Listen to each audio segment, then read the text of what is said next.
So I was stumbling around online and I found Ford's official, it's like a PDF called, it's their Playbook actually. It's the Ford Lightning Preparing for Order Bank Opening Playbook online. And now this is the official document that they give to dealers, and they share it with them, and it's like breaks down the entire ordering process for the Lightning head to toe. It's long too. I think it's like 40 some pages. And it's all here, and I just found it online, so we have access to it. So a lot of these are like notes for the dealers, so it's mostly boring if I'm being honest. But there's a couple cool things on here. So here's word. You know what? I got a little treat here while we do this. You guys ever have a oat milk fudgicle? They're okay. All right, this part's pretty cool. The reservation to order guide. Now, I briefly looked at this already. Essentially what it is this is what the builder will look like, which is pretty cool to see. Oh, and we have prices. Okay, this is the main screen I wanted to show us. We have pricing on this page that is far from official. I want that so clear. But it's a bit of a red flag. Let's take a look. So on this page of the document, it's all about basically how this is what the builder will look like. And as you're building it, it's basically like the dealer's information will show up on the screen. So like if they're charging $10K over MSRP, then those prices are what they'll see on the builder, is what it kind of explains. And then it also has the deposit amount, like what they're charging for the deposit, and you pay that on the screen too. So it's unclear if this is an example of a markup or if the prices of the Lightning have skyrocketed. So I'm going to read these prices real quick.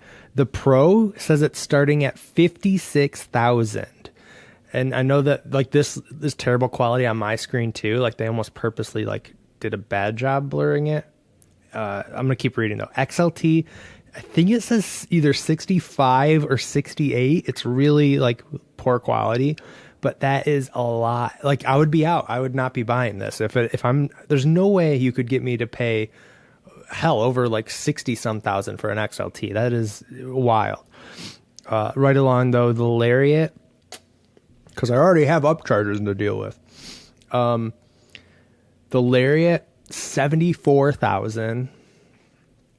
And then the Platinum, this can't be right, because that says starts at $79,000, which at that point, you might as well just go Platinum.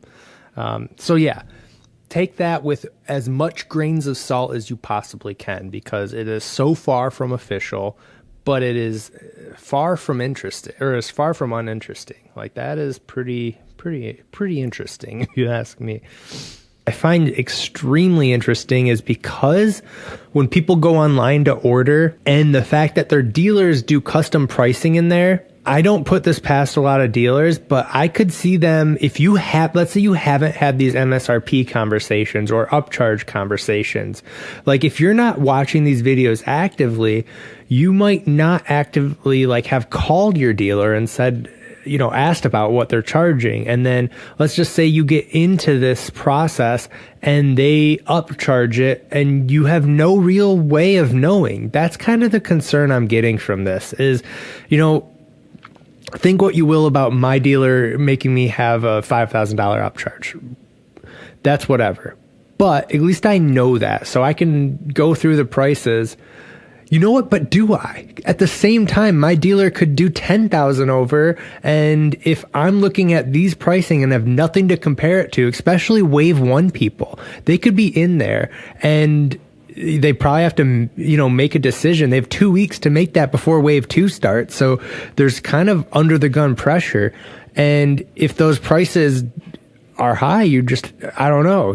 I guess you could walk away, but at the same time, you don't really have a frame of reference. So hopefully we get some transparent, like, actual numbers, or Ford will hopefully have it on their website, would be ideal. But if they open the customer ordering gate before, like, the builder on the website, these wave 1 people, wave 2 could just be totally in the dark. So for that, I'm going to do my best to make sure I can find that information and share it with you guys, especially to prevent what I just said. I mean, even for myself, so I don't get, furtherly screwed over. It's a wild game out here with this thing. Oh, okay. This part was interesting too. So this breaks down what the dealers can do their own pricing of, which is interesting. So they can have a custom price on the Pro, the XLT, the XLT upgraded edition, and then there's the Lariat upgrade edition, and then there's a Platinum. Now they can also set pricing for standard range versus extended range. So that's very interesting that it might vary from dealer to dealer. So here's word by word how Ford describes the wave ordering. So I think that's really great to break down because I'm reading it from Ford here.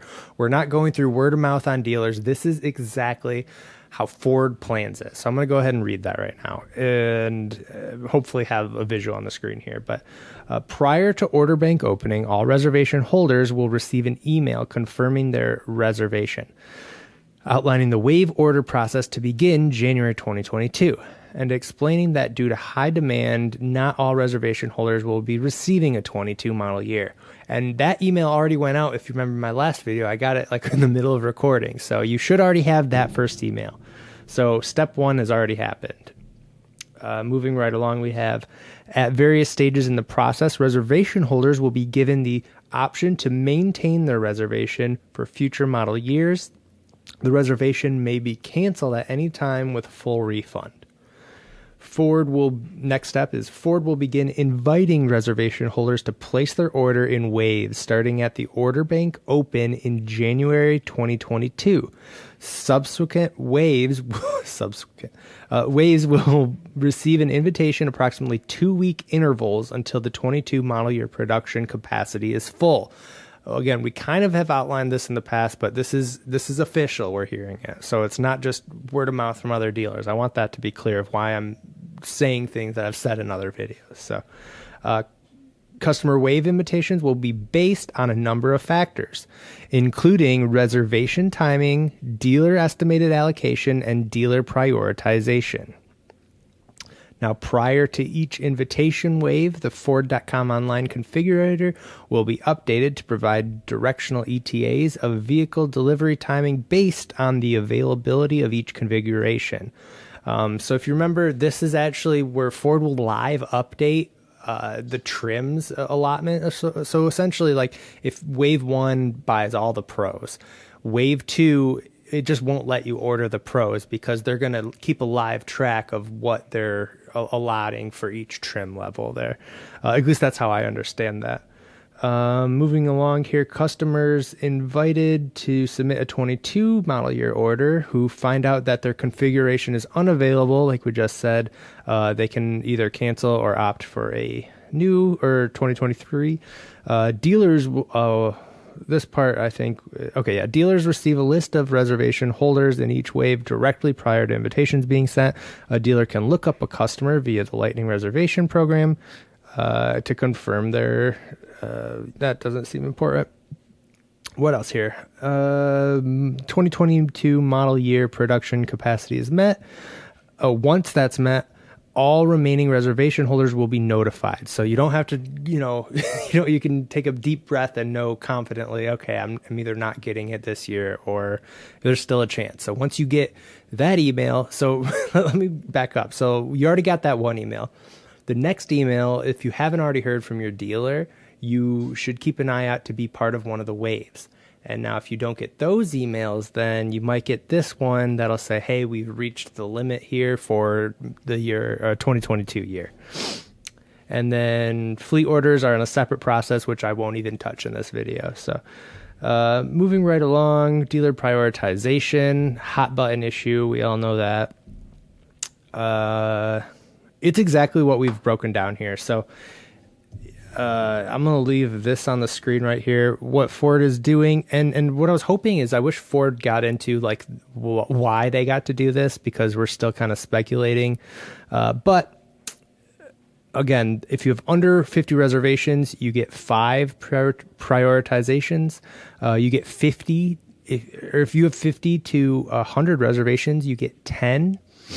And then if you have 100 reservations, you get 25 that you can move. And Ford does kind of lay out here that this is totally optional. So I guess that's as far as they went as far as like telling dealers, you know, not to like abuse it. But we won't get into that. Now, again, I heard a lot of people saying that their dealers didn't even know about this prioritization, or that they didn't know about the 17th as a date. But as we can see right here, it's a hard date of the 17th, and it says no exceptions too. So final submissions are due by the 17th, which again was the predicament I was in, and it was the 17th, and I agreed to pay an upcharge for mine, which again, we're not talking about. So deadline, again, no exceptions. They say that like 3 times. So that date's passed. So at this point, you should probably have heard a little bit about where you are. And if not, keep an eye out for those emails we saw. Here's the problem I have with this whole document existing, and that it doesn't exist in the public eye. I feel like there would be so much more clarity and, you know, less chaos if people just knew this, even if it was like an abridged version of this. But it seems like there's just such a zoo right now, especially with the Ford Lightning. But something like this would be delivered to just dealers who, frankly, half of them don't even care and probably didn't even look at this, which of course I've heard stories of from you guys. Yeah, some of you guys have said that you guys, one, can't even get in contact with your dealer. So how are you supposed to get this information from them if they don't answer? I don't get it. It doesn't make sense of why they would keep a lot of this ordering information in the dark when it's pretty simple. Like, all they've given us was that email that we talked about, which basically just said, hey, you'll hear from us soon. It's kind of silly, and I don't love that. But at the same time, you know, it surfaced. I have the document. If I can find it, anyone can. It was just kind of around. And at the very least, at least now we can see Ford's official words of how they say this whole thing works. So in summary, what did we get from this? Well, we got to see all for our own eyes exactly how the process works. That's pretty good. And just know that that's officially not going to change for the most part. We could probably, you know, say that's pretty solid. The pricing information was pretty interesting. And I think, you know, that's its own thing. That's its own little world we're going to get into. But hey, I'm going to call it. It's way past my bedtime. But again, thank you guys so much for tuning in on a video, especially like this, where it's just kind of like different. I haven't really just dove into a document before, so hopefully that it didn't put you to sleep or anything. On a side news, I'm working on editing a new video about my new Model Y, which I'm very excited about. In fact, so excited, it's going to be really hard. Like, my original plan is to keep this Y and then sell it to get the Lightning. And honestly, the more I drive this thing, and if these prices of the Lightning are actually this high, I'm keeping the Y. It's not even a question. I'm keeping my Model Y because this thing is fun. Oh my goodness. It is so cool. So stay tuned, and I'll have that video out here shortly. Oh man, I could talk to you guys all day, but I gotta go to bed. So yeah, thanks again for watching. And hey, guys, have a great holiday, you know, or Christmas or whatever you celebrate. I love them all. So, you know, give your family a hug and go drive your car really fast and be safe, and I don't know, eat a bunch of food. Yeah, that's what I'm gonna do. See you guys. Want to know a secret? I was in my underwear filming that whole thing. I'm not gonna put that